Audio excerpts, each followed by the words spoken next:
I was already 10 minutes late when my heel caught on the marble floor of the Castellan Tower lobby and sent my medical files scattering across the gleaming surface like fallen leaves. My worn shoes looked pathetic against the pristine white stone that probably cost more per square foot than my monthly rent. I scrambled to gather the papers while checking my watch and silently cursing the subway delay that had made me late for the most important client consultation of my career. Dr. Patel had been crystal clear that this new patient could make or break our struggling physical therapy practice. As I rushed toward the elevator bay, clutching my files to my chest, I saw the brass doors beginning to slide closed on the last car heading up. Without thinking, I lunged forward and threw my arm between the closing doors. They bounced open with a soft pneumatic sigh, and I stumbled inside, already mumbling an apology before I looked up and saw him. The wheelchair was my first impression. Sleek black carbon fiber that looked like it cost more than my car. But then I registered the man sitting in it, and my breath caught in my throat in a way that had nothing to do with my rushed entrance. He was a strikingly handsome man in his late 20s, with dark hair swept back from a face that could have been carved from marble by someone who understood exactly how devastating a strong jaw and high cheekbones could be. But it was his eyes that froze me in place. Storm gray. That was the only way to describe them. The color of thunderclouds before lightning strikes. They locked onto mine with an intensity that made my skin prickle with awareness. Not the polite acknowledgement of strangers sharing an elevator. This was something else entirely. Something predatory despite his position in the wheelchair. Something that made me acutely aware of how small the elevator suddenly felt. Two men in expensive black suits flanked him like sentries. Their faces expressionless but their eyes constantly moving and assessing threats. The way they stood screamed security, protection, power. I pressed myself against the elevator wall, suddenly hyper-aware of my rumpled blouse and the coffee stain on my bag strap. Everything about him radiated wealth and control. The crisp charcoal suit that fit him like it had been made specifically for his body. The watch on his wrist that caught the light with the kind of gleam that suggested serious money. The way he held himself with perfect posture despite the wheelchair, as if he commanded the space around him through sheer force of will. But it was the way he looked at me that made my pulse hammer against my throat. Like he was memorizing every detail of my face, the exact shade of my eyes, the way my hair had escaped its bun, the nervous flutter of my hand as I pressed the button for the 12th floor. His gaze never wavered, never blinked. Just studied me with an intensity that felt like being touched without permission. The elevator doors sealed, us into a space that suddenly felt impossibly small, despite the generous dimensions typical of luxury high-rises. The wheelchair took up most of the available floor space, and I found myself pressed into the back corner as the car began its smooth ascent. The two guards stood on either side of him, forming a wall of dark suits and silent menace that made my heart race for reasons that had nothing to do with my lateness. I could smell his cologne now, something expensive and understated with notes of cedar, and something darker I could not quite identify. The scent seemed to fill the confined space wrapping around me like an invisible claim. His voice when he finally spoke was low and cultured with the kind of smoothness that suggested expensive education and absolute confidence. What floor? It was not really a question, more like a command disguised as courtesy. I had already pressed 12, but my finger moved to the illuminated button anyway, as if needing to verify my own action under that penetrating stare. 12. I managed to stammer and hated how breathless I sounded. One of the guards reached past me without a word and pressed the button marked PH. Of course. Penthouse. Where else would a man like this be going? Thank you for your kindness, miss.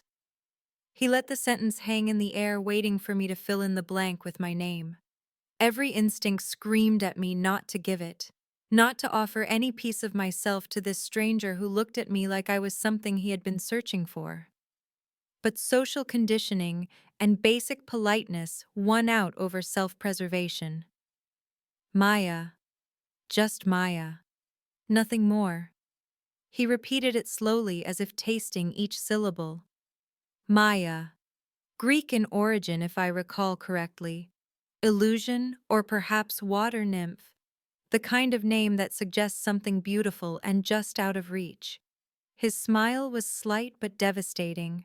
The guards remained absolutely silent and still, but somehow their presence felt more oppressive than before. I forced myself to study anything other than his face, and my gaze dropped to his hands resting on the wheels of his chair. They were not the soft, pampered hands I expected from someone who clearly had wealth beyond measure. Calluses marked his palms, the kind that came from gripping those wheels and propelling himself forward through sheer determination. Recent surgical scars crossed his left wrist, pink and still healing, evidence of whatever injury or illness had put him in that chair. But there was strength in every line of his body, controlled and contained but unmistakable. The way he held his shoulders, the flex of muscle in his forearms. This was not a man defeated by circumstance. The elevator chimed softly as we passed each floor, and still his eyes never left my face. It was unnerving, intense, like being studied by something wild and dangerous that had learned to wear the mask of civilization. When the doors finally slid open on 12, I nearly stumbled in my haste to escape. But his voice followed me, into the hallway smooth and certain, and somehow inevitable. We will see each other again, Maya. Not a hope or a wish, a promise. The clinic waiting room felt like a sanctuary after the unsettling elevator encounter, and I practically threw myself into the chair at my desk in the small office I shared with two other physical therapists. My hands were still shaking slightly as I pulled up the new patient file on my computer screen. The morning had already been a disaster, and I needed to focus on the consultation that Dr. Patel had emphasized 3 separate times was crucial to keeping our practice afloat. The file loaded slowly, and I scanned the basic information with the kind of detachment that came from years of reading medical histories. Name: Dante Caruso. Age: late 20s. Diagnosis: gunshot wound to the spine resulting in temporary paralysis of the lower extremities. Surgical intervention completed 6 weeks prior. Prognosis favorable for full recovery with intensive rehabilitation. My stomach clenched at the words gunshot wound. Even after 18 months, I could not read those words without seeing Marcus crumpled on the pavement outside the convenience store. Wrong place, wrong time, the police had said, as if that made his death any less permanent. As if being caught in the crossfire of a gang shooting was just bad luck like missing a bus or forgetting an umbrella. That was why I had left the emergency room at Mercy General. Too much blood. Too many gunshot wounds. Too many families being told their loved one had not made it. Physical therapy was supposed to be safer, calmer, helping people recover and rebuild rather than fighting to keep them alive. Dr. Patel appeared in the doorway before I could spiral further into memories I had spent a year and a half trying to bury. His expression was serious behind his wire-rimmed glasses. Maya. About this Caruso case, I need to be very clear about something. He is a VIP client, extremely private, unlimited budget. Whatever he needs, you provide it. And whatever you see or hear in those sessions stays confidential. More confidential than usual if you understand what I am saying. I understood. I also understood that the eviction notice taped to my apartment door gave me exactly 12 days to come up with 2 months back rent, or I would be on the street. I understood that my mother's oncologist had called yesterday to say they could not continue her treatment without payment on her outstanding balance. I understood that my savings account had $17 in it, and my credit cards were maxed out. I understood that I was drowning, and this high-paying VIP client might be the only lifeline available. So I nodded and tried to look professional and competent instead of desperate. When does he arrive? Dr. Patel checked his watch. 20 minutes. He should be here any moment. He paused at the door. This could really help us, Maya. Help the whole practice. Do not mess this up, as if I needed the reminder. of how much was riding on my ability to treat one patient professionally and effectively. I pulled up the file again, studying the limited information available, and tried not to think about gunshot wounds or gang violence, or the irony of seeking safety only to have danger find me anyway. The door to my treatment room opened exactly on schedule, and my professional smile froze on my face as the man from the elevator was wheeled inside by one of the same dark-suited guards. Recognition slammed into me with physical force. The strikingly handsome man in his late 20s who had studied me with such predatory intensity in that confined space now sat in front of me, wearing an expression of satisfied amusement. His storm gray eyes locked onto mine with the same unnerving focus, and his lips curved into a smile that made my pulse stutter. "Hello again, Maya. Fate works quickly, does it not?" The way he said my name with that slight emphasis told me everything I needed to know. He had known exactly who I was in that elevator, had known I would be his physical therapist, had probably known my schedule and my route to work and every other detail about my life that he wanted to access. The realization made my skin prickle with a mixture of fear and something else I did not want to examine too closely. This was not coincidence.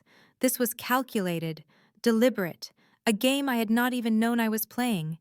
"Mr. Caruso," I managed to say with false professional calm, "I did not realize you were my 10 o'clock appointment." His smile widened, as if my attempt at formality amused him. "Please, call me Dante. We are going to be spending a great deal of time together after all." He made a slight gesture with his hand, and both guards immediately moved toward the door. I stepped forward instinctively, my medical training overriding my personal discomfort. "Wait. I need someone else present during treatment. Safety protocol, liability." His eyebrow arched in a way that suggested he found my concern adorable rather than legitimate. "I assure you, Maya, I am perfectly safe. You have nothing to fear from me." That is not the point I started, but he cut me off with another casual wave of his hand, and the guards left the room, closing the door behind them with a soft click that sounded impossibly final. The treatment room was not large, maybe 12 feet by 15. Suddenly it felt like a closet.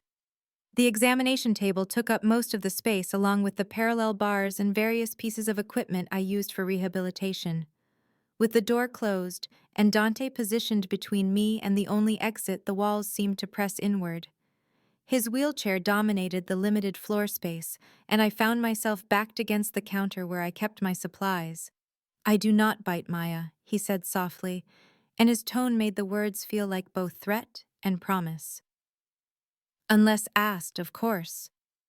The heat that flashed through me at those words was completely inappropriate, and I forced it down ruthlessly. "I am going to need to examine you." My voice came out steadier than I felt. "Review your range of motion. Assess your current capabilities." He leaned back in his wheelchair, looking utterly relaxed, despite the tension crackling in the air between us. "Then by all means, examine me. I am entirely at your disposal." I forced myself into clinical mode as I approached him with my clipboard and the detachment I had perfected during my years in emergency medicine. "I need you to transfer to the examination table so I can assess your current range of motion and muscle response." He maneuvered himself with practiced ease, and I noted the strength in his upper body as he lifted himself from the wheelchair to the padded table. The movement made his dress shirt pull tight across his shoulders, revealing the kind of muscle definition that came from years of disciplined physical activity. I began the assessment with his legs checking reflexes and sensation, while maintaining the professional distance that was supposed to exist between therapist and patient. But it was impossible to ignore the way he watched me. Not my hands on his body. My face.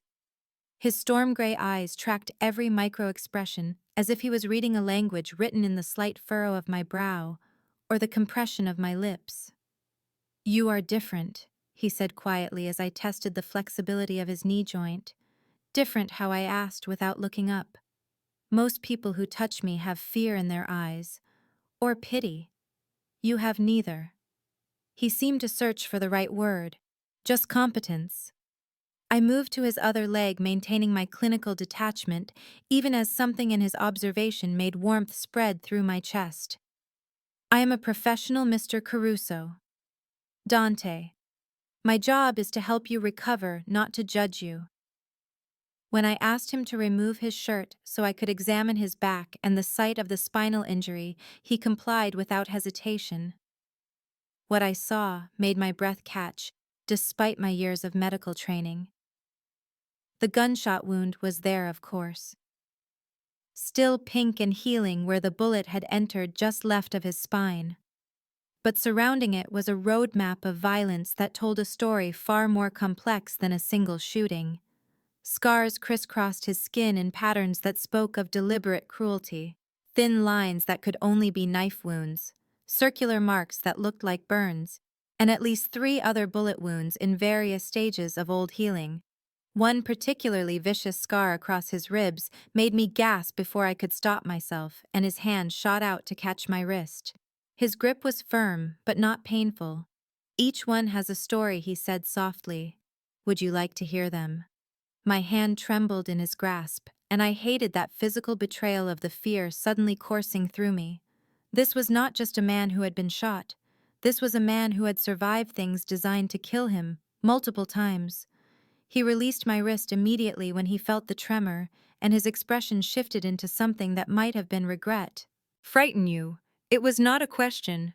You are a patient," I said, forcing steel into my voice. "That is all." His laugh was low and intimate and knowing. Liar. The session ended with professional pleasantries and a schedule for our next appointment in 2 days, and I escaped to the staff locker room, feeling like I had just survived something far more intense than a routine physical therapy evaluation. My hands were still shaking as I washed them at the small sink and tried to process what had just happened. The casual way he had revealed a body marked by violence, the intensity of his gaze tracking my every reaction, the way he had known exactly how to unsettle me with just a few words. I dried my hands and reached for my bag hanging in my locker when I noticed the cream-colored envelope tucked into the front pocket. Expensive paper. Heavy stock. My name written across the front in bold, decisive handwriting. I pulled it out with fingers that had started trembling again for entirely different reasons. Inside was cash.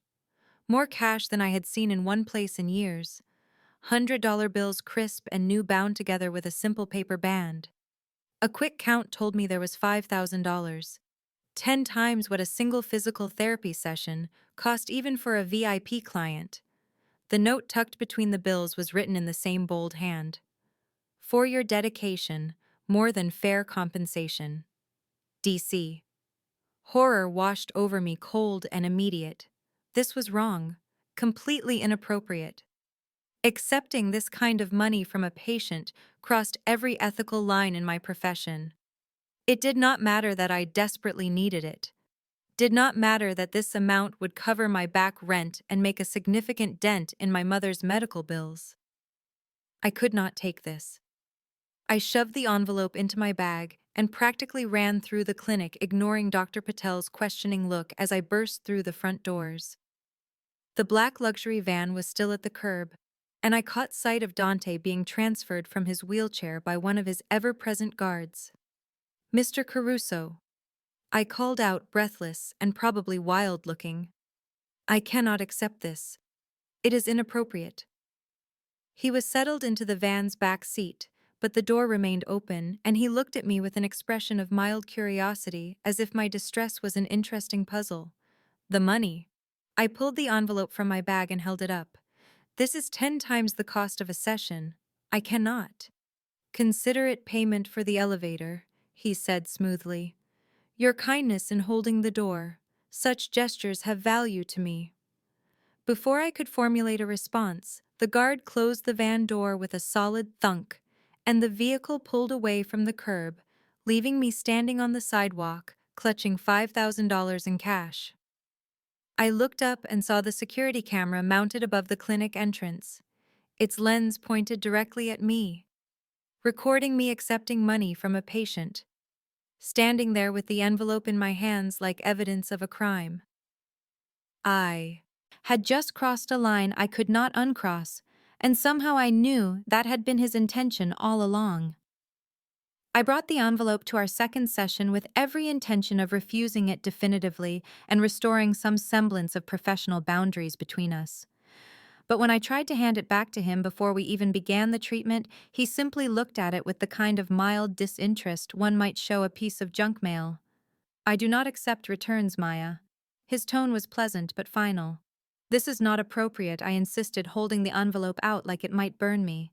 "The amount is excessive and accepting it crosses ethical lines that—" "I pay for what I want," he interrupted smoothly, and his storm gray eyes locked onto mine with that predatory intensity that made my breath catch. "I want you as my therapist. The amount is irrelevant to me. Perhaps you should consider what it means to you instead of what it means to me." The implication hung in the air between us. He knew about my financial situation. Had to know.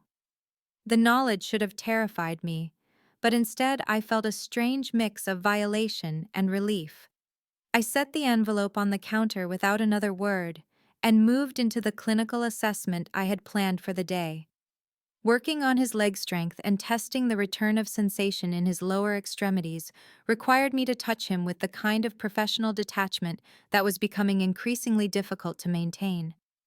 As I guided his leg through a series of stretches, he started asking questions that had nothing to do with his recovery. "Tell me about your family, Maya. Do you have siblings? Parents?" I kept my answers short and deflecting. "That is personal, Mr. Caruso. We should focus on your treatment." He smiled at my evasion. "Very well. What do you want to know about me?" The question caught me off guard, and for a moment I considered maintaining the professional distance. But curiosity won out over caution. "How did this happen?" I gestured to his legs. "The injury." His expression shifted into something harder. "A warehouse accident.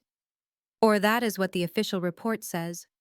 I spent 3 weeks in a private medical facility before they cleared me for outpatient rehabilitation." There was something in his tone that suggested the official report was a convenient fiction. What really happened? Someone thought I was easier to kill sitting down. His voice was casual, almost conversational, but his eyes had gone dark and cold. They were wrong, of course. The men who put me in this chair learned that lesson rather permanently. The casual mention of violence sent ice through my veins. The promise of retribution in his words was not hypothetical. It was a statement of fact, past tense, already accomplished. I should have been horrified, should have recognized the danger I was courting by being alone with a man who spoke so easily of killing. But something in me understood that his violence was not random or uncontrolled. It was deliberate, purposeful, and somehow I knew with bone-deep certainty that it would never be directed at me. The session ran late, and by the time I left the clinic, the sun had already set, and the streets were dark except for the pools of light cast by street lamps. I noticed the black SUV immediately. It was parked across from the clinic entrance, and when I started walking toward the subway station, it pulled away from the curb and followed at a careful distance. My heart hammered against my ribs as I quickened my pace, and the vehicle matched my speed block after block, never quite catching up, but never falling behind either. By the time I descended into the subway station, my hands were shaking, and I kept looking over my shoulder, expecting to see one of Dante's guards materializing from the shadows. The ride home passed in a blur of anxiety, and when I finally climbed the 4 flights to my tiny studio apartment, I was nearly running. Then I saw it. A manila envelope lying on the worn carpet just inside my door, as if someone had slipped it underneath while I was gone. My apartment had a lock that barely worked, and a door so flimsy a strong kick would probably cave it in. But the idea that someone had been here standing in this hallway, close enough to slide something under my door, made my skin crawl with violation. I picked up the envelope with trembling fingers and carried it inside, locking the door behind me for whatever good that would do. The photographs spilled across my kitchen table when I upended the envelope. Dozens of them. Me leaving the clinic in my scrubs, me at the grocery store reaching for produce, me getting coffee at the corner bodega near my apartment, me entering the hospice facility where my mother was receiving palliative care for stage 4 breast cancer. Every mundane moment of my life captured by someone I had never noticed, someone who had been watching me for days or maybe weeks. The handwritten note slipped between the photos was in the same bold script as before. People who matter to you should be protected. Allow me. DC. Terror and rage warred inside my chest as I stared at the evidence of his surveillance. I grabbed my phone, ready to call the police, ready to report this violation of my privacy. But my finger hovered over the numbers and cold reality crashed over me. What exactly would I report? That a wealthy client had taken photos of me in public places, that he had paid me too much money, that he made me uncomfortable but had never actually threatened me. The police would do nothing, and I would lose the only income keeping me afloat. My gaze landed on the eviction notice still taped to my refrigerator. 12 days to come up with $2,000 or lose my apartment. The hospice had called again today about my mother's overdue bill. Another $3,000 I did not have. I looked back at the photos spread across my table and understood with sickening clarity that Dante Caruso had not just been watching me. He had been cataloging my vulnerabilities. And now he owned them all. I did not wait for pleasantries when Dante arrived for his next session. The moment his guards wheeled him through the door, I dismissed them with a sharp gesture and closed the door harder than necessary. The photographs were in my bag, and I pulled them out, scattering them across the examination table, like evidence at a trial. You are having me followed. My voice shook with fury I had spent 2 days nurturing into something sharp enough to cut through his composure. Dante looked at the photos with the same mild interest he had shown my attempted return of his money. Observed, he corrected calmly. There is a difference. This is stalking, I shot back. This is a crime. I could report you to the police, to my licensing board. Something flickered in his storm-gray eyes that might have been amusement. He gestured to his wheelchair with one elegant hand. A disabled man admires his physical therapist, takes an interest in her well-being, ensures she is safe traveling through the city to treat him. Which crime exactly? The casual way he dismantled my threat made me want to scream. I do not need your protection or your interest. I quit. Find another therapist. The words felt powerful leaving my mouth, but his expression did not change. He simply watched me with that predatory patience, as if waiting for me to finish a tantrum. When I finally stopped talking, he leaned back in his wheelchair and studied me with something that looked almost like sympathy. Your mother's medical bills have been paid. Anonymously, of course. The hospice called this morning to inform her that her account has been settled in full.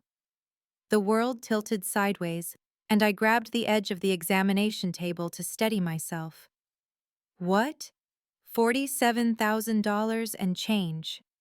His tone was conversational. Stage 4 breast cancer is expensive, particularly when insurance coverage is inadequate. She will receive the best possible care for whatever time she has remaining without the stress of mounting debt. My vision blurred and I realized with horror that I was crying. Tears of rage and relief and complete overwhelming helplessness streaming down my face before I could stop them. You had no right. My voice broke between anger and something that felt dangerously close to gratitude. No right to invade my privacy, to pay my debts, to make decisions about my life without my consent. He wheeled closer until he was within arm's reach, and his expression had softened into something I had not seen before. Something almost gentle. I have every right to spend my money as I choose, Maya. And I choose to spend it ensuring that the people who matter are cared for. Consider it gratitude for your dedication to my recovery. Nothing more. But we both knew it was more. So much more. It was control. It was obligation. It was a cage built from kindness and lined with money I desperately needed. And the worst part was that I could not even make myself want to escape it. That night I sat cross-legged on my bed with my laptop burning hot against my thighs and searched for everything I could find about Dante Caruso. The initial results were sparse and carefully curated, a few photos from charity galas showing a strikingly handsome man in his late 20s in expensive tuxedos standing beside other wealthy patrons. Mentions in business journals about real estate holdings and investment portfolios. A charitable foundation in his family name that donated to hospitals and youth programs. Nothing that explained the scars on his body, or the guards that followed him everywhere, or the casual way he spoke about killing the men who had put him in that wheelchair. So I dug deeper, switched to different search engines, added terms like rumor and allegation and whisper. The results that came back made my blood run cold. The Caruso family name appeared in decades-old newspaper articles about organized crime in the city, Senate hearings on racketeering, grand jury investigations that went nowhere because witnesses disappeared or recanted their testimony. His father had been Antonio Caruso, a name that apparently still carried weight in certain circles, even though he had been dead for 6 years. Murdered along with his wife in what the news articles carefully called a home invasion, though the comment sections told a different story. I found Reddit threads on true crime forums discussing the wheelchair king, a crime boss who had survived an assassination attempt that should have killed him and emerged more dangerous than before. Posts speculating about his organization's reach, his methods, the loyalty he commanded from men who would die at his word. Every rational part of my brain screamed at me to run, to refuse to treat him, to put as much distance as possible between myself and a man who operated in a world of violence I could not begin to understand. But then I thought about the phone call I had received from the hospice this afternoon. The relief in my mother's voice when the director told her the financial burden had been lifted. The way she had cried and laughed and said maybe this was a miracle. Maybe she could stop worrying about leaving me with her debt. Maybe she could just focus on whatever time she had left. Months instead of weeks, the doctor had said, when the stress of mounting bills was no longer slowly killing her alongside the cancer. I lay in the darkness staring at the ceiling and seeing 2 images burned into my mind. My mother's smiling face from our video call this evening. The first genuine smile I had seen from her in over a year. And Dante's storm-gray eyes in that elevator. The way he had looked at me, like I was something precious he intended to possess. My phone buzzed on the nightstand at exactly 2 in the morning. The text was from an unknown number, but I knew who it was before I even read it. Sleep well, Maya. See you tomorrow. He knew I was awake, knew I had been researching him, was probably watching through some camera or tracking device I had not even thought to look for. Always watching, always 3 steps ahead. And God help me, I typed back a single word. Okay. Weeks passed in a rhythm that became almost normal if I ignored the fact that nothing about treating Dante Caruso was actually normal. The treatment room had transformed gradually over our sessions.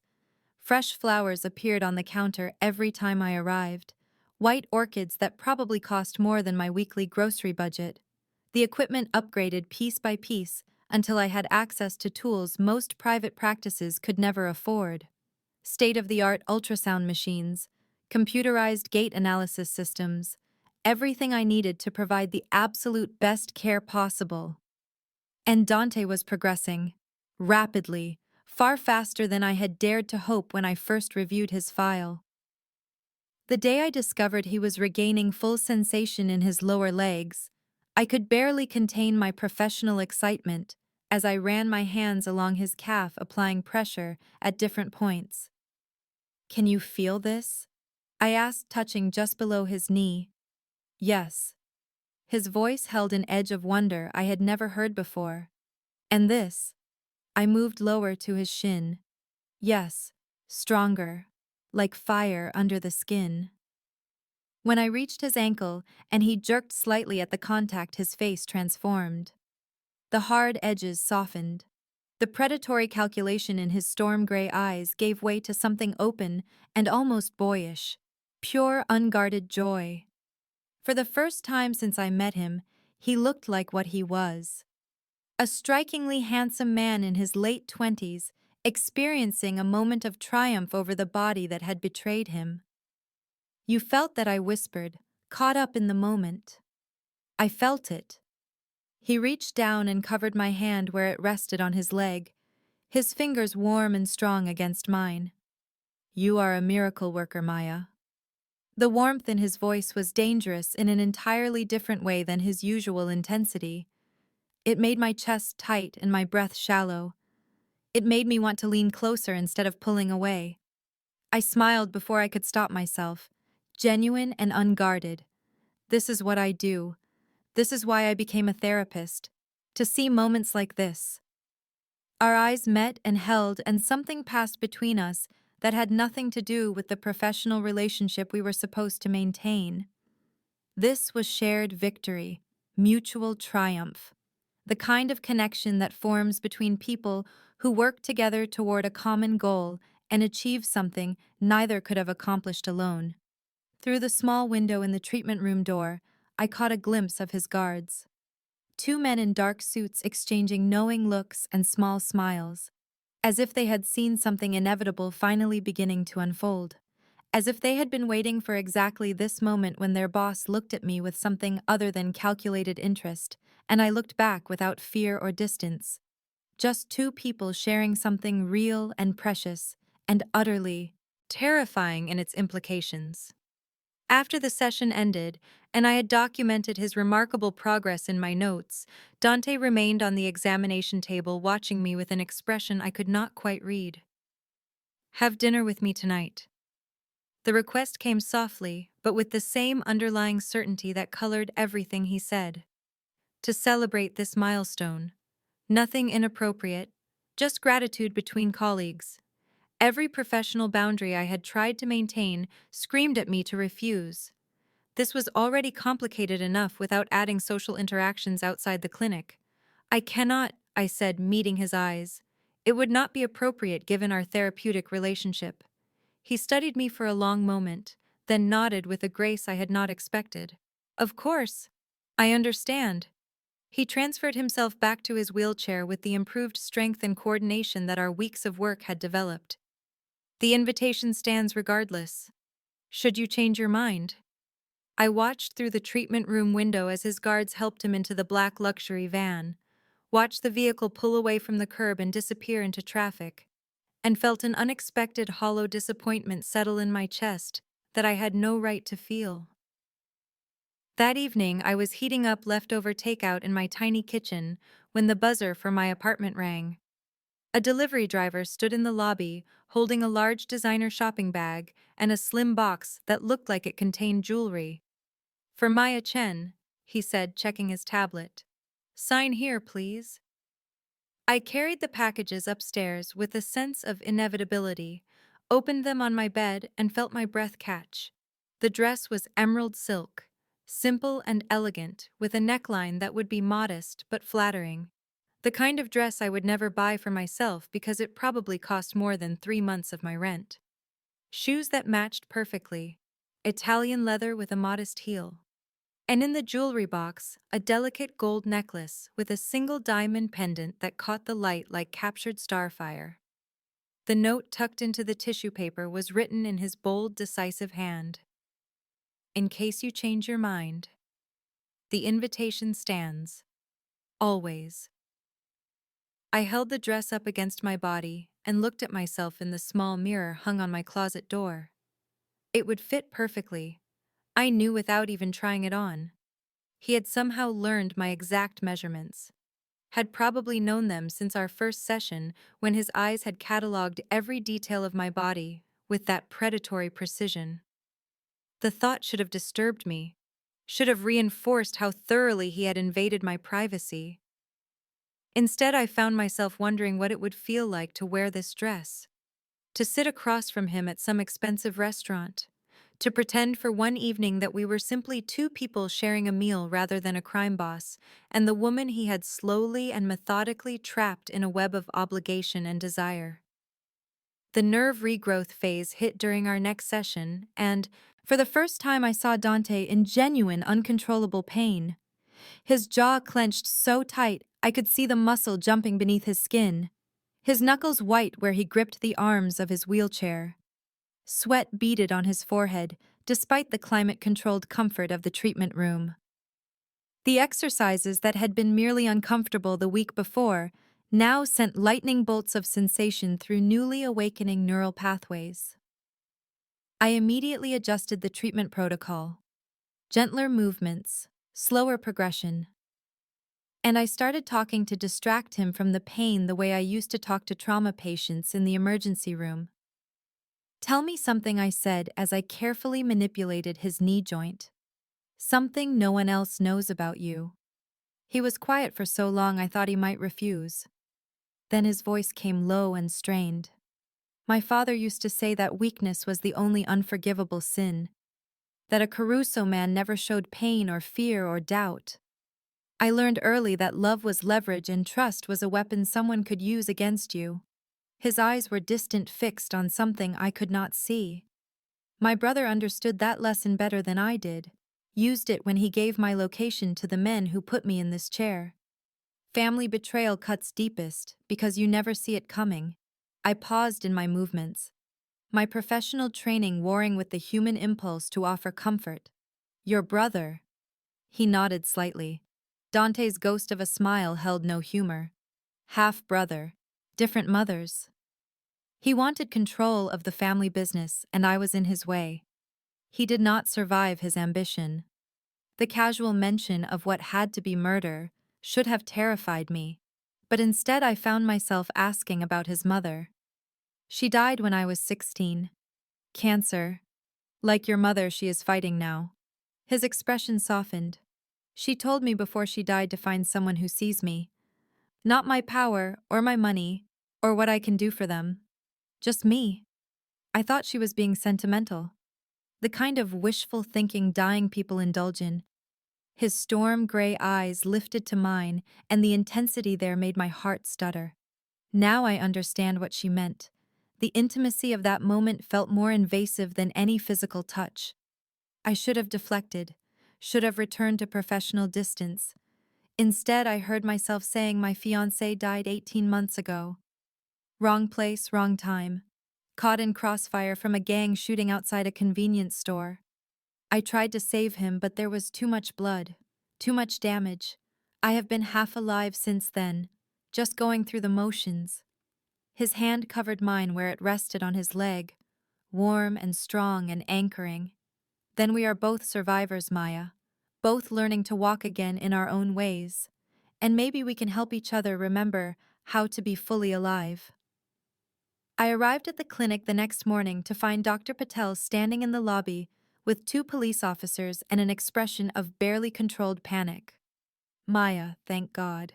His voice shook as he grabbed my arm. "Your treatment room. Someone broke in last night." The smell hit me first when I pushed through the door. Spray paint, sharp and chemical. Then I saw the destruction. The examination table slashed open with stuffing spilling out like entrails. The expensive equipment Dante had provided smashed beyond repair. Glass from the shattered mirror crunching under my feet. And across the wall in letters 3 feet high, dripping red paint that looked too much like blood. "Stay away from Caruso." My legs nearly gave out and I grabbed the doorframe for support. This was not random vandalism. This was a message, a threat, directed specifically at me because of my connection to Dante. Dr. Patel appeared behind me, wringing his hands. "The police say it is gang activity, a personal dispute. They cannot do anything unless we have evidence of who did it." One of the officers in the lobby called out with barely concealed boredom. "You got cameras. We can file a report, but without witnesses or clear footage, this goes in the gang-related file. No investigation, no protection, just a report that would gather dust while whoever had done this planned their next move." I was shaking so hard I had to sit down on the floor right there among the broken glass and chemical smell. The danger I had been trying to ignore. The world Dante inhabited that I had convinced myself would not touch me. It was real. It was here. And it was targeting me. I pulled out my phone with trembling fingers and dialed the number I had saved but never called. He answered on the first ring. Maya. Just hearing his voice made something loosen in my chest. Someone vandalized the clinic. My treatment room. There is a message on the wall telling me to stay away from you. The silence that followed was more terrifying than any response could have been. I could hear him breathing, could feel the rage building through the phone line like gathering thunder. Do not move. I am coming. He was there in 20 minutes. Impossible given the distance from his estate, but somehow the black luxury van screeched to a stop outside the clinic before I had even finished giving my statement to the police. His guards wheeled him through the door, and the look on his face made everyone in the lobby take an involuntary step back. Storm gray eyes had gone arctic, his jaw set in a line that promised violence. When he saw me sitting on the floor, still shaking, he wheeled straight to me, ignoring everyone else. His hands cupped my face, tilting it up so he could search my eyes. Are you hurt? I shook my head, unable to speak. He turned his head toward the treatment room, saw the message on the wall, and something crossed his features that made my blood run cold. Pure murderous intent, carefully controlled, but absolutely lethal. Who did this? Not a question. A promise of retribution. Dante made calls in rapid Italian, while his guards photographed the vandalized room and spoke quietly with the useless police officers. Then he turned back to me with an expression that brooked no argument. You are no longer safe at this clinic or at your apartment. Move into my residence. I have guest quarters, a full medical suite. You can continue my treatment there under controlled, secure conditions. The words hit me like cold water, and I stood on shaking legs. I will not be your prisoner. The steel in my voice surprised even me. You will be my guest. His tone was patient but implacable. Under my protection. There is a difference, Maya. I started to argue, started to list all the reasons this was insane, how moving into his home would obliterate any remaining professional boundaries, how it would make me completely dependent on him, how it was exactly what he had been maneuvering me toward since the moment I held that elevator door. He wheeled closer until I had to look down to meet those storm gray eyes. They have declared war using you as a weapon against me. I do not leave my weapons unguarded. The possessive language should have horrified me, should have sent me running despite the threat spray painted on my wall. But there was something in his face that went beyond calculation, something that looked almost like fear, not for himself, for me. I cannot. I started, but he reached up and caught my hand, his grip gentle despite the obvious tension in his body. Please, Maya. The single word stripped of command or expectation. Just a raw plea. I cannot. He stopped himself, swallowed hard. I cannot allow them to hurt you because of me. Do you understand? I have already lost too much to these people. I will not lose you too. The vulnerability in that admission cracked something open in my chest. This was not the crime boss who spoke casually of killing his enemies. This was a man who had watched his parents murdered, who had been betrayed by his own brother, who had survived an assassination attempt that should have killed him. A man who was terrified of caring about someone enough to make them a target. Dr. Patel appeared in the doorway, wringing his hands. Maya. I hate to say this, but he is right. We cannot guarantee your safety here. Not anymore. The clinic cannot afford private security, and the police have made it clear they will not help. If Mr. Caruso is offering protection. He trailed off, but the message was clear. I had no other options. No way to defend myself against whoever had decided I was fair game in their war with Dante. I looked down at our joined hands, his thumb moving in small circles against my palm, then looked up at his face and saw the careful hope there mixed with determination. How long? Until I eliminate the threat. His voice hardened on the last word. However long that takes. The drive to Dante's estate took us out of the city proper and into the kind of neighborhood where properties were measured in acres rather than square feet, and security gates were the norm rather than the exception. His compound sprawled across what had to be at least 10 acres of manicured grounds. Modern architecture, all clean lines and floor-to-ceiling windows, nestled among mature trees that provided both beauty and strategic cover. I counted at least a dozen guards patrolling the perimeter before we even reached the main gate. The guest house where I would be staying was larger than my entire apartment, possibly larger than the apartment and the clinic combined. All hardwood floors and expensive furnishings and windows that overlooked gardens that looked like they required a full-time staff to maintain. A woman in her 50s with kind eyes and salt and pepper hair pulled into a neat bun was waiting at the entrance. "Miss Chen, I am Sophia, head of household staff. Mr. Caruso has been preparing for your arrival."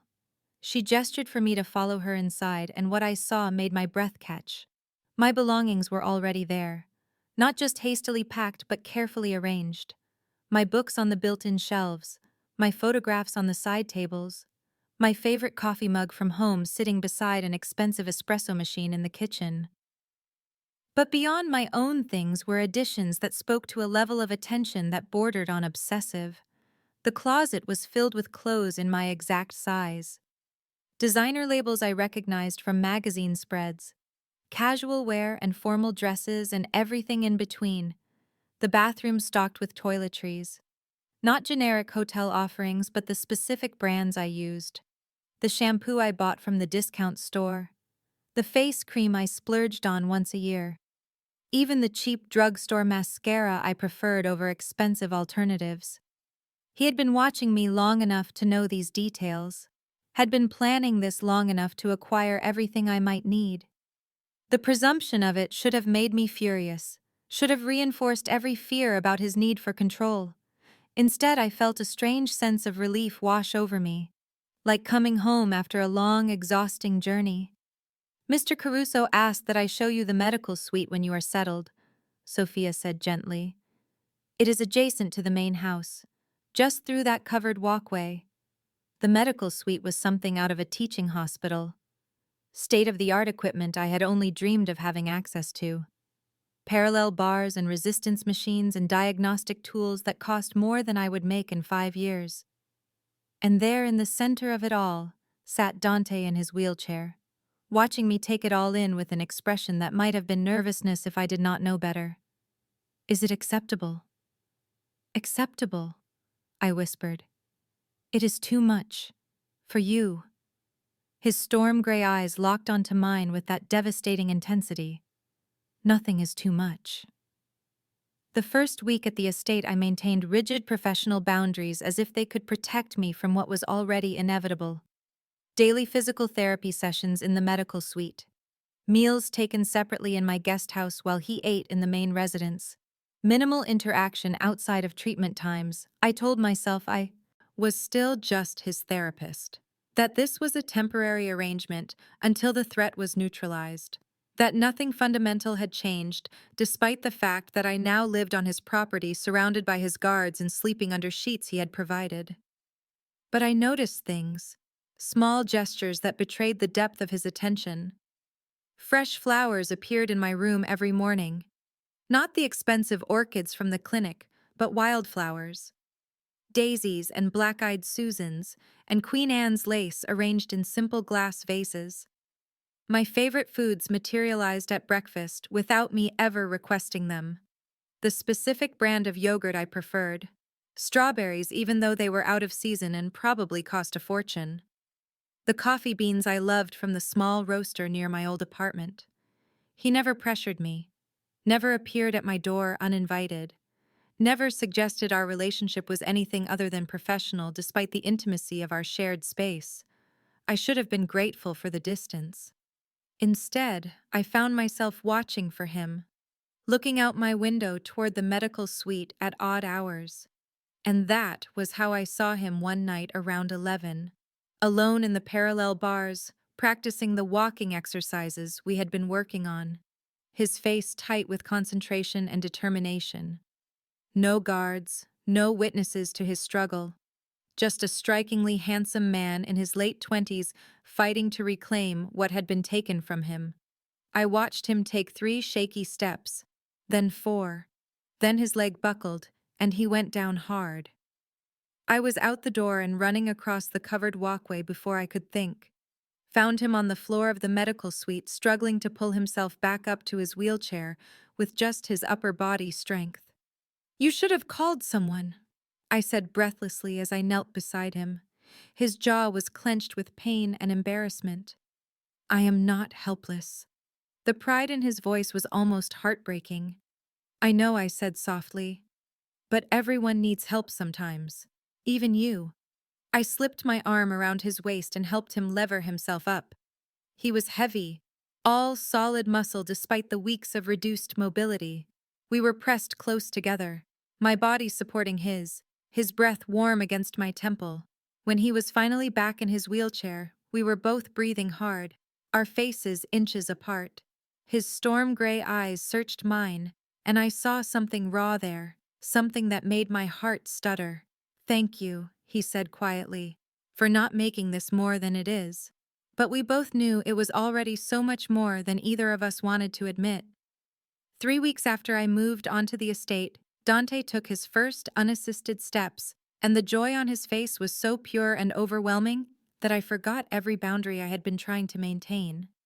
He reached the end of the parallel bars without support, turned to face me with a grin that transformed him into someone younger and lighter, someone who had not survived assassination attempts and family betrayal and years of violence. Then he pulled me into his arms. The embrace was instinctive, celebratory. His hands on my waist lifting me slightly as he tried to spin us both in triumph. But his balance was not quite there yet, and we stumbled. I grabbed for his shoulders, trying to steady us, but momentum carried us backward onto the padded treatment table. We landed in a tangle of limbs, his body partially covering mine, his weight pressing me into the leather surface. Time seemed to freeze. I could feel every point of contact between us, his chest against mine, his hips aligned with mine, his hands still gripping my waist, his face hovering inches above me, storm gray eyes searching mine with an intensity that stole my breath.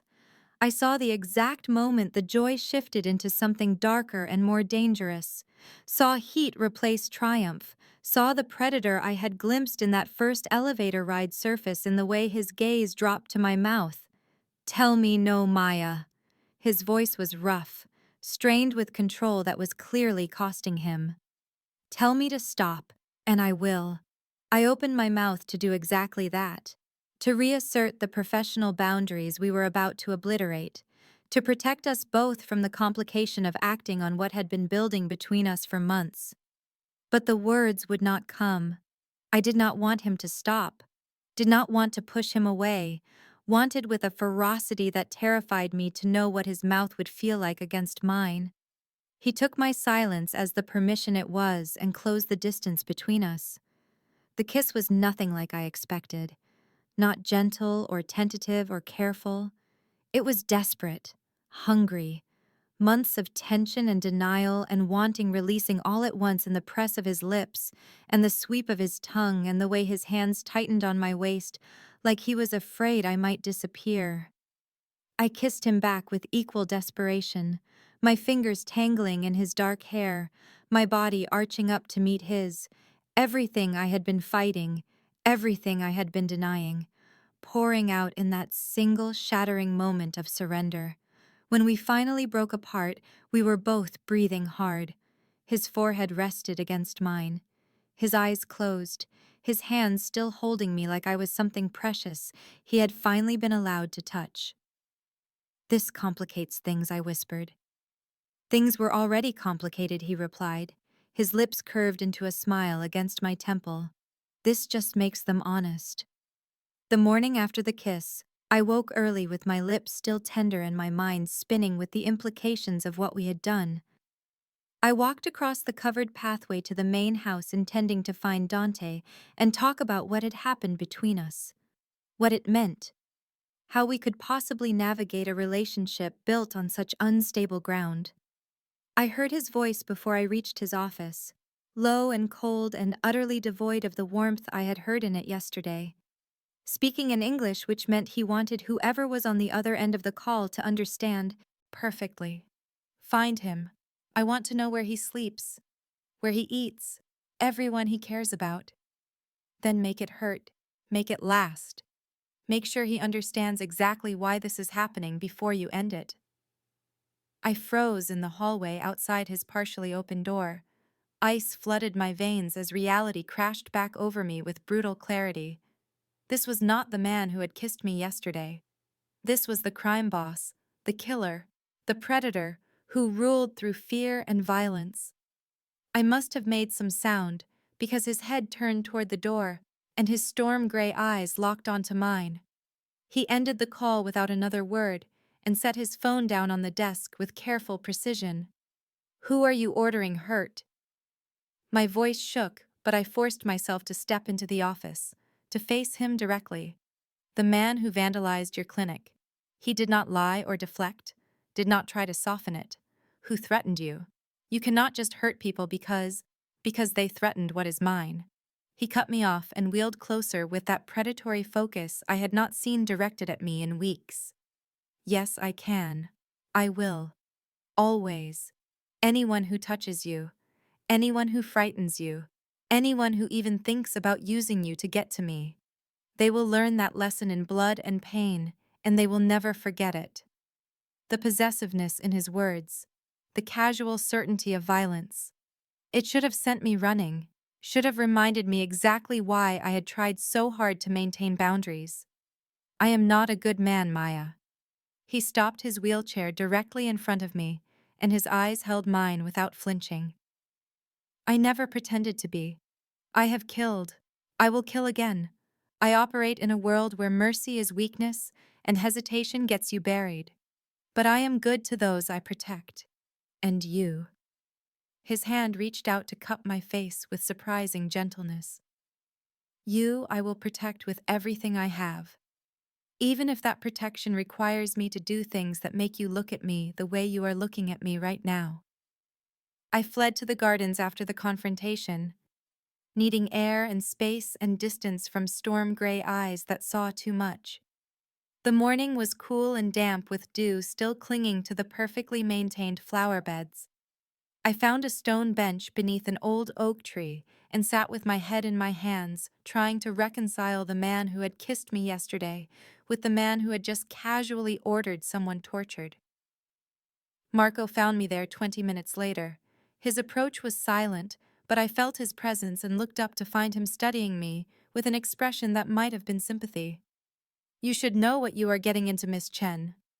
He sat beside me on the bench without waiting for invitation, his weathered face serious. After the assassination attempt that put Dante in that wheelchair, most people thought he was finished. Thought the Caruso family would collapse without a leader who could stand and fight. They were wrong. He built an empire from that chair, became more ruthless, more calculating, more feared than his father ever was, because he had to prove that his disability was not weakness, that underestimating him was the last mistake anyone would make. Marco's gaze drifted toward the main house where I knew Dante was probably still in his office making more calls, more plans, more decisions about who would live and who would die. "He is obsessed with you." I have worked for the Caruso family for 30 years, watched Dante grow from a boy into the man he is now, and I have not seen him care about anything but revenge in years. Not until you. The words should have been romantic, should have made me feel valued. Instead, they felt like a warning bell clanging in my head. I could not tell if Marco was trying to help me or threaten me, whether this conversation was meant to give me information or make me understand the consequences of becoming involved with his employer. Is he dangerous to me? I asked quietly.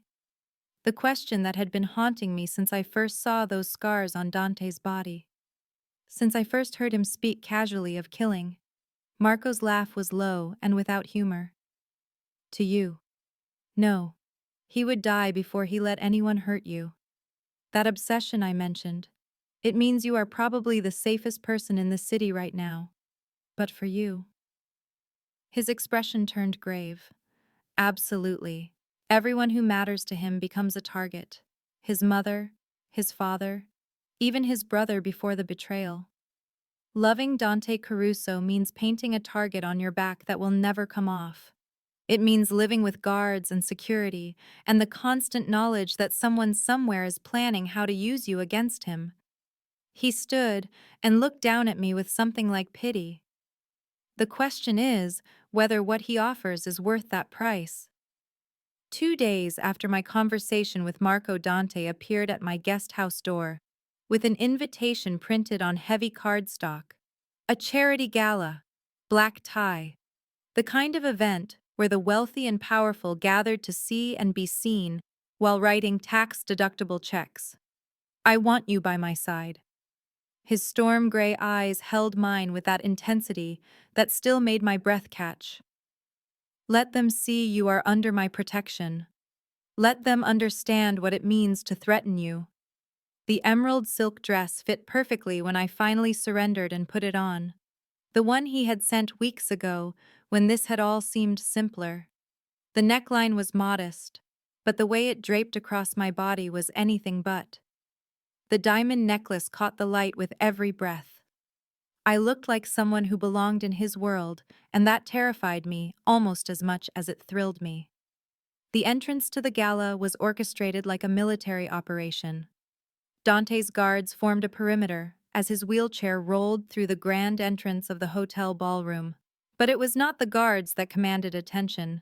It was him, a strikingly handsome man in his late 20s in a perfectly tailored tuxedo that somehow made the wheelchair irrelevant. He radiated power and danger, and absolute confidence. And beside him, with my hand resting on his shoulder in a gesture that screamed intimacy and possession, was me. The whispers started immediately, heads turning, conversations stopping mid-sentence, eyes tracking our progress across the marble floor. I could feel the weight of their stares, the speculation, the recognition that my presence at his side meant something significant in whatever complex hierarchy governed his world. Dante seemed utterly unbothered by the attention. He worked the room with practiced ease, greeting other guests, making small talk, his hand occasionally covering mine where it rested on his shoulder. A constant reminder that I was with him, under his protection, his. A man approached us halfway through the evening, older than Dante by maybe a decade, with silver at his temples and eyes that assessed me like I was merchandise. Victor. Dante's voice cooled several degrees. I did not expect to see you here. Victor's smile did not reach his eyes. I could say the same. And who is this lovely creature? His gaze raked over me with calculating interest that made my skin crawl. She is off limits, Victor. Dante's hand covered mine and his grip tightened almost painfully. Completely and entirely off limits. Do we understand each other? The tension between them was electric, dangerous. Two predators circling while I stood frozen between them, a prize they were negotiating over without ever explicitly stating the terms. Victor's smile sharpened. Of course, my apologies. But his eyes lingered on me just a moment too long before he turned away, and I understood with absolute clarity that Marco had been right. Loving Dante meant becoming a target, and tonight I had just been marked. The gunshots shattered the elegant atmosphere like breaking glass, and for one frozen moment the entire ballroom went silent in collective disbelief. Then the screaming started. People running in all directions, tables overturning, crystal shattering against marble. Dante's guards materialized around us, instantly forming a human shield, but his attention was solely on me. His hands grabbed my shoulders and pulled me down as another volley of shots rang out. He twisted in his wheelchair, positioning himself between me and the direction of the gunfire, using his body as a shield despite his limited mobility, despite the fact that he could not run or dive for cover like everyone else. I realized with stunning clarity that he was protecting me when he could barely protect himself. His guards evacuated us through a side exit, weapons drawn and radios crackling with urgent communication. We made it to the parking garage where the black SUV waited with engine running, almost to safety. Almost. The second attack came from the shadows between parked cars. More gunshots. Closer this time. I saw Dante's body jerk, saw the bloom of crimson spreading across his white shirt just below his shoulder, saw his face go gray with shock and pain. He had thrown himself in front of me, taken the bullet that had been meant for my chest. My emergency room training kicked in before conscious thought. I was pressing my hands against the wound, applying pressure, barking orders at his guards to get us in the vehicle now. Move. Drive. Hospital. No. Dante's voice was weak but firm. Home. Dr. Vega.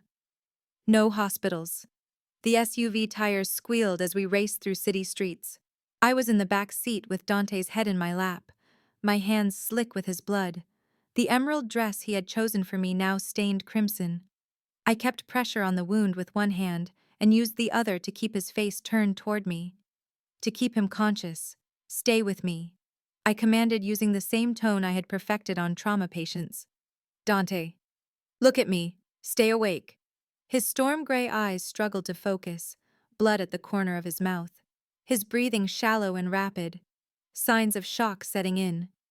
You are safe. His voice was barely a whisper. That is all that matters. Do not. I choked on the words. Do not you dare die on me. Not after everything. Not after. His hand found mine where it pressed against his wound, his fingers wrapping around my wrist in a grip that was already weakening. Worth it. He managed before his eyes rolled back and he went limp in my arms. I screamed his name, screamed at the driver to go faster, pressed harder on the wound, feeling his life bleeding out beneath my hands, and understanding with devastating clarity that I loved him. Loved this dangerous, complicated, impossible man. And I was not ready to lose him. Dr. Vega was waiting at the estate when we arrived, and together we carried Dante to his bedroom, where I took over with the kind of clinical detachment that was the only thing keeping me from falling apart. The bullet had passed through the fleshy part of his shoulder, missing major arteries, but causing significant tissue damage and blood loss. I cleaned and debrided the wound with hands that somehow stayed steady despite the trembling in my core. Sutured the entry and exit wounds, while Dr. Vega administered antibiotics and pain medication. And then I did not leave. Not when Dr. Vega said he would arrange for a nurse. Not when Sophia offered to sit with him. Not when Marco suggested gently that I should rest. I pulled a chair beside his bed and stayed.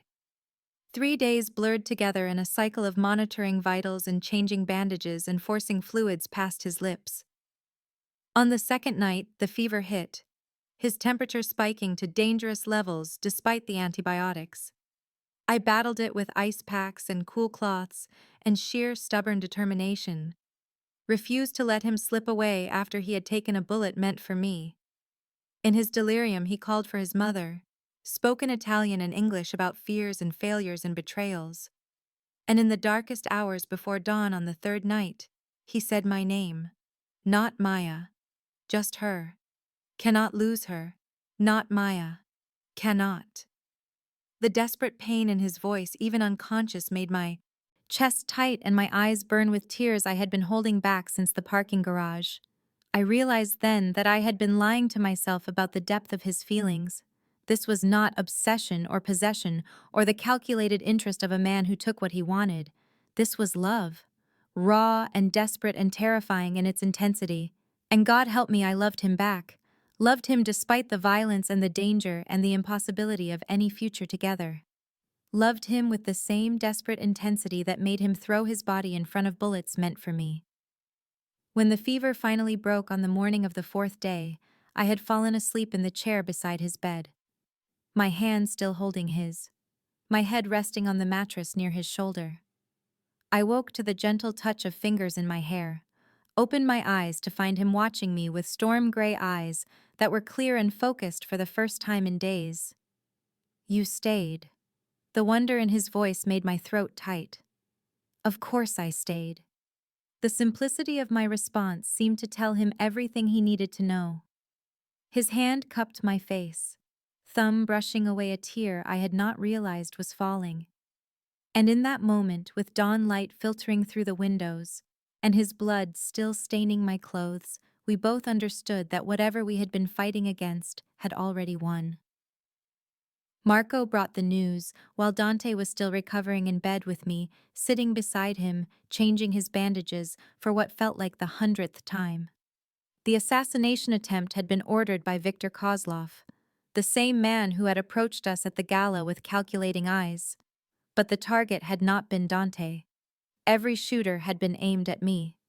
The goal was not to kill the crime boss, but to destroy him by taking away the one thing he had allowed himself to care about in years. Dante's face went absolutely still when Marco delivered the information, and after his second dismissed everyone from the room, I could see the terrible calculation happening behind his storm-gray eyes. "You have become my greatest weakness." He said it quietly, like an admission of failure, like something he should have prevented, but had been powerless to stop. "They know that losing you would break me in ways that bullets and betrayal never could." "Then let me go." The words tore out of me, desperate and painful. "End this. Send me away. Give me a new identity. Whatever you need to do to make me stop being a target. Let me go and this war ends." His laugh was bitter, and his hand shot out to grab my wrist with surprising strength for someone who had nearly died 3 days ago. "You think I could? You think at this point I am capable of watching you walk away? You think I would survive it?" His storm-gray eyes blazed with something raw and desperate. "The Kozlov family killed my mother when I was 16. Made it look like the cancer finally took her, but I knew. I have always known. And 2 years ago, Victor himself gave the order that put me in this wheelchair, sent men to a warehouse where I was meeting with suppliers. They shot me in the spine and left me to bleed out. This war has been coming for 20 years, Maya. You did not start it, you just gave me a reason to finally end it." I stared at him, understanding dawning with sickening clarity. "This is not about protecting me. This is about revenge. Both." He pulled me closer until our faces were inches apart. "It is about making sure that anyone who even thinks about touching you understands that the price will be everything they have ever loved. It is about ending the Kozlov threat permanently so that I can keep you without constantly looking over my shoulder. And yes, it is about revenge for my mother and my legs, and every person they have taken from me over the years. But mostly," his voice dropped to something fierce and possessive, "mostly it is about not losing the only thing that has made me feel human in a decade." I closed my eyes against the intensity of his gaze and made my choice. Not because I had no other options, but because I finally understood that loving Dante meant accepting all of him.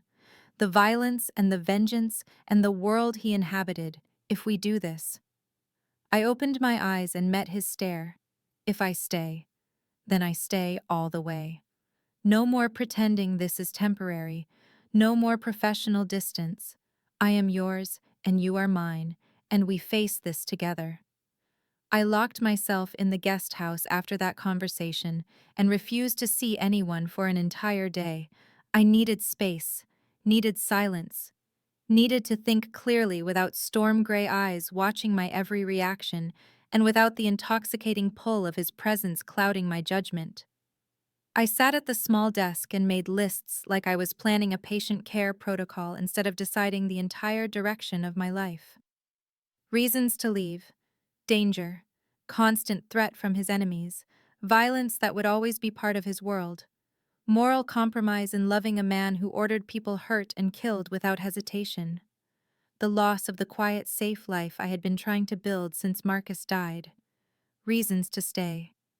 Love. The kind of fierce, desperate love I thought I would never feel again. Protection not just physical, but the way he made me feel seen and valued and precious. The undeniable fact that for the first time since I watched my fiancé bleed out on a convenience store sidewalk, I actually felt alive instead of just going through the motions of existence. The lists were useless. My heart had already made the choice my head was still trying to rationalize. My mother visited the next afternoon. Sophia brought her in a car sent by Dante, and I met her at the main house watching her eyes widen as she took in the sprawling estate and the guards and the obvious wealth. But it was not the mansion that made her study me with concern. It was my face. Whatever she saw there made her sit me down in the garden and take my hands in hers. Tell me about him. So I did. Told her everything except the specific details of what Dante did for a living. Told her about the elevator and the flowers and the surveillance and how he had paid her medical bills without asking. Told her about the scars on his body and the way he had taken a bullet meant for me. Told her about the impossible choice I was facing between safety and love. She was quiet for a long time after I finished. Then she squeezed my hands and said something that cut through all my careful rationalizations. He looks at you like you are his reason to breathe honey. I saw it when he watched you walk across the lawn to meet me. The question is, how do you look at him? I thought about that, really thought about it, and realized that I looked at him the same way. Like he was air and water and the sun breaking through clouds after endless rain. Like he was the reason my heart remembered how to beat for something other than basic survival. I have been surviving since Marcus died, I said quietly. Just existing, getting through each day. But Dante makes me want to live again. Want to feel things even when they are complicated and dangerous and terrifying. My mother smiled with tears in her eyes. Then that is your answer, sweetheart. Life is too short and too precious to spend it surviving when you could be living. I found him in the physical therapy room late that night after everyone else had gone to sleep. He had transferred himself from his wheelchair to the parallel bars and was attempting to walk unassisted. His face was tight with concentration and determination, every muscle in his upper body straining as he forced his legs to remember how to bear his weight, to move in coordination, to carry him forward without support. I stood in the doorway, watching him take 3 shaky steps before his right leg buckled slightly and he had to grab the bar to steady himself. The frustration on his face was heartbreaking. This strikingly handsome man in his late 20s, who commanded an empire from a wheelchair, was trying so desperately to stand on his own 2 feet. You were never weak, I said quietly from the doorway. His head snapped toward my voice, and he turned too fast. His balance not quite there yet. I saw the moment gravity won, and he started to fall forward. I crossed the distance between us in 3 running steps and caught him, my arms wrapping around his waist, my body taking his weight. We staggered together but stayed upright, his hands gripping my shoulders, his breath coming hard against my hair. I want to stand beside you. His voice was raw with emotion. Not sit while you stand above me. I do not want you to look down at me for the rest of our lives. I want to meet your eyes as equals. I kissed him to stop the words, pressed my lips against his with all the certainty my mother had helped me find. When I pulled back, his storm-gray eyes were wide with surprise. I do not care if you are standing or sitting, I said fiercely. I do not care if you walk or roll or crawl. I care that you are mine. This was the first time I had claimed him back. The first time I had asserted ownership the way he had been doing since that elevator ride months ago. The first time I had stopped fighting what we both knew was inevitable. You are mine, Dante Caruso, and I am yours, and we are going to figure this out together. His expression transformed, the vulnerability giving way to something fierce and possessive and deeply satisfied. Then help me walk, not because I need to prove anything, but because I want to cross this room and take you in my arms, without wheels between us. We took the first step together, his arm around my shoulders, my arm around his waist, his weight leaning on me, my strength supporting him. Then another step, and another, slow and careful and imperfect, but moving forward. The metaphor was not lost on either of us. This was what we would be. Two people holding each other up, supporting each other, stronger together than either could be alone. When we reached the other side of the room, he turned me into his arms and kissed me with a hunger that had been building for months. And standing there in his embrace, I knew I had made the right choice. 2 days later, Dante called me into his office, where Marco and two other men I did not recognize were studying documents spread across his desk. He dismissed them when I entered and waited until the door closed before wheeling around to face me. I have a plan to end the Kozlov threat permanently. His voice was calm and businesslike, as if we were discussing treatment protocols instead of war. Not murder, not more violence. Evidence. Financial records that prove money laundering and human trafficking. Witness testimony from people Victor has wronged who will finally speak if they know he cannot retaliate. I am going to dismantle his empire legally through the authorities. Let the system destroy him instead of my bullets. I stared at him, searching for the catch. Why? I am changing Maya. His storm gray eyes held mine with devastating honesty. For you. I am building legitimate businesses, reducing the violence, making the Caruso name mean something other than fear. It will take years, but I want to be someone you can be proud of instead of someone you have to justify loving. The words hit me like a physical blow. He was willing to transform his entire world for me. But then his expression shifted into something more calculated. But first, I need to make you safe. And there is only one way to do that. Marry me. The words were so clinical, so practical, that for a moment I thought I had misheard. As my wife, you are untouchable, my family, protected by every rule and code that governs our world.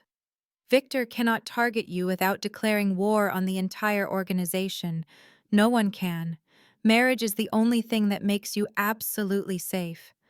I should have been insulted by the lack of romance, by the strategic reasoning behind what was supposed to be a declaration of love. But before I could formulate a response, he continued. Also, I love you. The words tumbled out, rushed and almost awkward. Desperately. Thought you should know that part. The proposal is terrible, I realize. I am better at ordering executions than expressing emotions, but the love part is true, more true than anything else I have ever said. I laughed through sudden tears. That is the worst proposal ever. Is it working?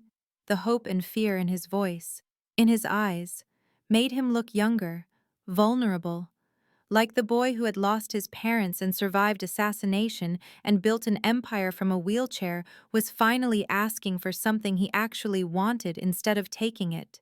Yes, I said through my tears. Yes, it is working. I love you too, desperately, and I will marry you, not because it makes me safe, not because of strategy or protection or codes, but because I want to, because I choose you, because you are mine and I am yours, and that is enough. The meeting was arranged on neutral ground in an abandoned warehouse that somehow felt appropriate for the end of a decades-long war. Both sides came armed. Dante's guards forming a perimeter on one side, Kozlov's men mirroring them on the other. FBI agents stood in the shadows waiting for the signal Dante had promised them when he had negotiated this entire elaborate trap. But the moment that silenced the entire warehouse was when Dante stood from his wheelchair. I was beside him, ready to support him if needed, but he walked forward on his own. 3 steps, then 5, each one deliberate and steady. A strikingly handsome man in his late 20s moving toward his enemy with the controlled grace of a predator who had finally healed enough to hunt. Victor Kozlov's face went pale as he watched Dante approach.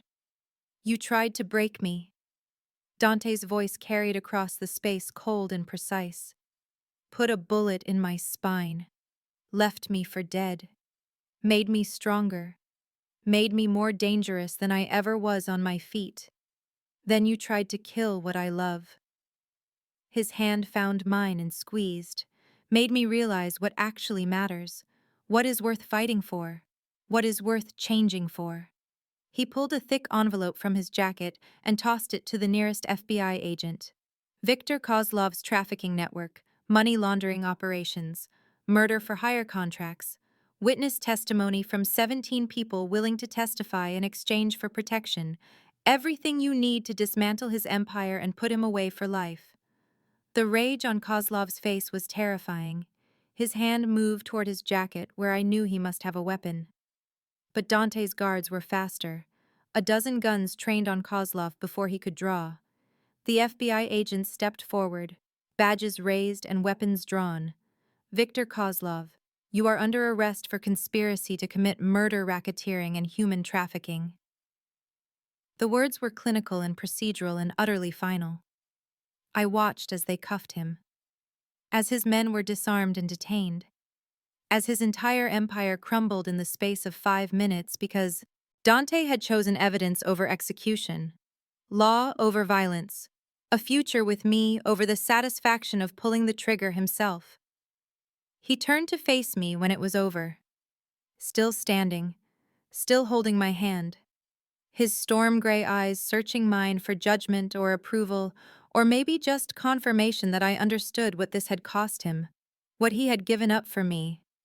I did understand, saw in his face that he was still dangerous, still powerful, still capable of violence when necessary.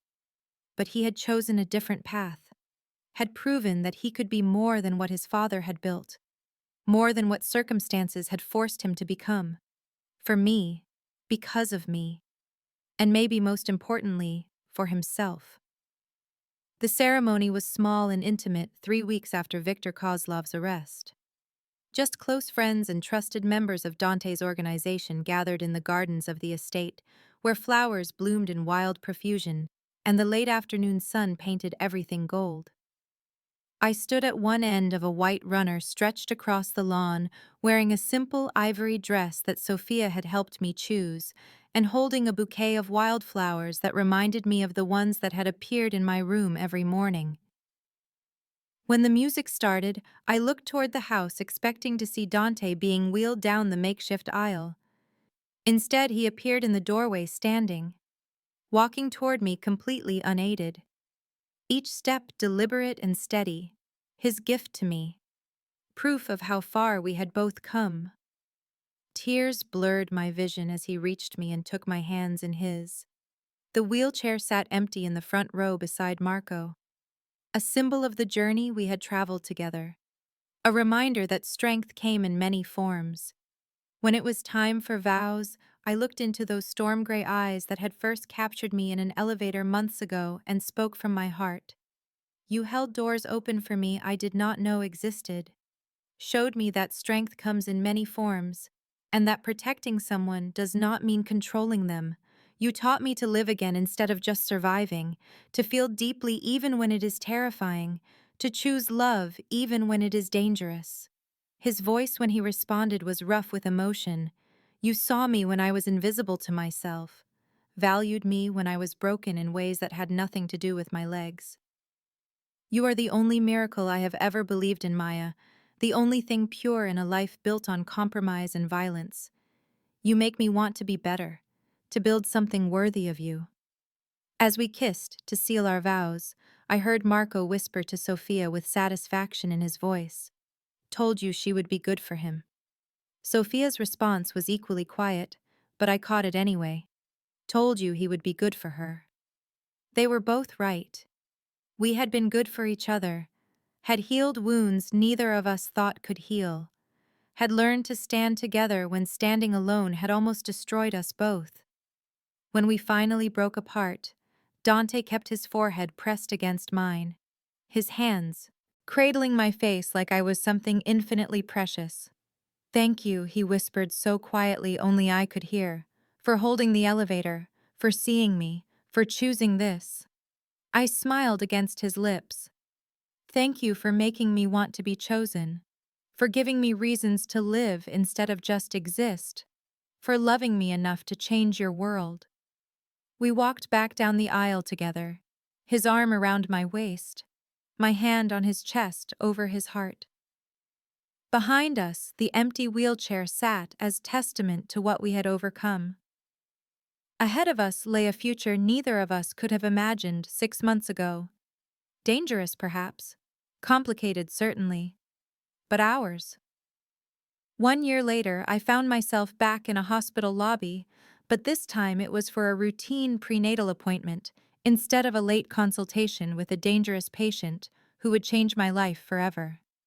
Dante stood beside me, tall and steady, with only a sleek black cane for support, as we waited for the elevator. His recovery had been remarkable, but it was the other changes that took my breath away when I looked at him now. The Caruso legitimate business ventures were thriving.